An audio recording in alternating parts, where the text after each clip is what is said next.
The emergency session of the Galactic Council convened in chaos. Ambassador Vexler of the Vryn Empire slammed 3 of his appendages against the podium, his bioluminescent skin flashing distress patterns.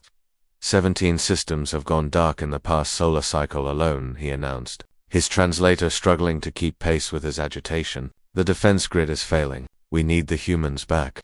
A chorus of dissent erupted from the assembled delegates. High Counselor Zephyrus, a towering crystalline being from Andromeda's core, raised a dismissive hand. The humans made their choice. They abandoned their responsibilities to the Council. We managed the galaxy for 10,000 years before their arrival. We shall manage again, but they wouldn't. Deep down, every being in that chamber knew it. 18 months earlier, Rose Martinez had stood in this very chamber, her small human frame dwarfed by the alien dignitaries surrounding her. She had been humanity's chief engineer, the one who had integrated human technology into the Council's infrastructure. Beside her stood Alex Chen, Earth's diplomatic attaché, his jaw set with quiet determination. We're withdrawing from the Galactic Council, Alex had announced, his voice steady despite the weight of the decision. Effective immediately, all human personnel will return to Sol System. The chamber had erupted then too, but with laughter rather than panic. You contribute nothing but maintenance work,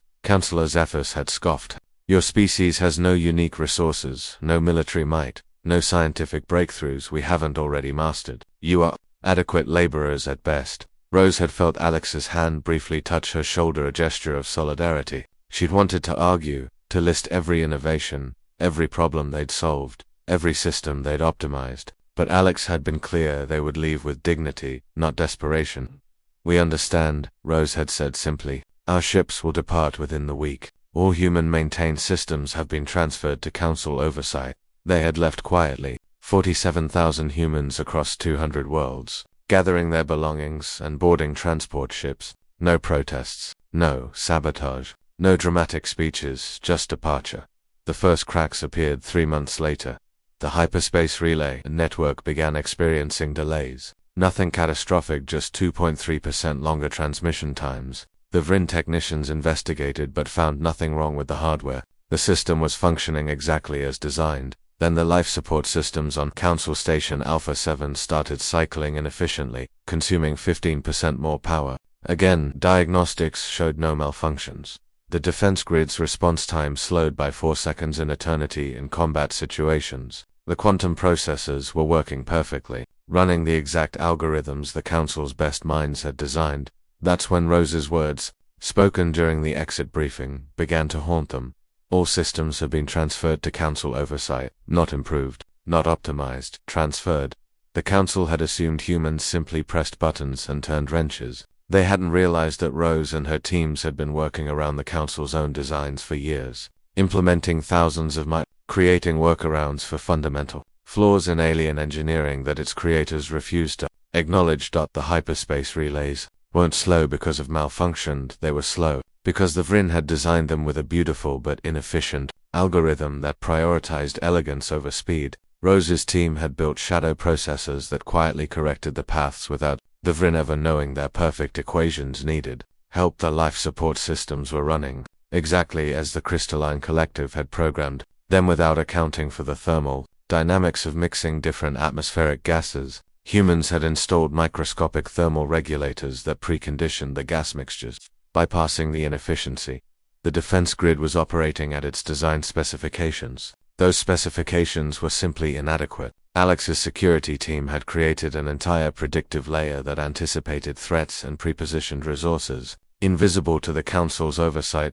In her apartment on Mars, Rose watched the galactic newsfeeds with a mixture of sadness and vindication. Beside her, Alex nursed a coffee, his expression carefully neutral. They're calling it the Great Cascading Failure, she said, highlighting a report about a medical frigate that had arrived 3 hours too late to a plague outbreak. 40,000 dead because the navigation system worked exactly as designed. Should we help? Alex asked, though his tone suggested he already knew her answer. Rose shook her head. They need to learn. We spent 15 years being dismissed, ignored, and condescended to. Every suggestion was met with humans don't understand galactic-class engineering.